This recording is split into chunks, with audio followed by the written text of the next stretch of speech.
भारत और पाकिस्तान ने 10 मई 2025 को शाम 5 बजे से मौसर एक जंग बंदी माहिदे पर इत्तफाक किया है, जिसके तहत ज़मीनी और हवाई तमाम फायरिंग और फ़ौजी कार्रवाइयाँ रोक दी जाएंगी। इस माहिदे का मकसद कशीदगी को कम करना है और फ़िलहाल दीगर मसाइल पर मज़ीद बातचीत का कोई मंसूबा नहीं है। वज़ीर ख़ारजा एस जयशंकर ने जंग बंदी पर अपने पहले तबसरे में दहशतगर्दी के हर रूप से निपटने के लिए भारत के गैर मुतज़लज़ल अज़्म की दोबारा तस्दीक किए हैं।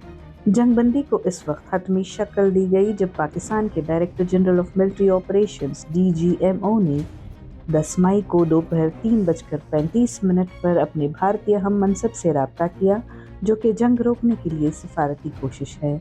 दोनों ममालिक की तरफ से तस्दीक शुदा माहिदे का मकसद ज़मीन और हवा में तमाम फायरिंग और फ़ौजी कार्रवाइयाँ रोकना है, जो कि मुक़र्ररा वक्त से मुअस्सर है।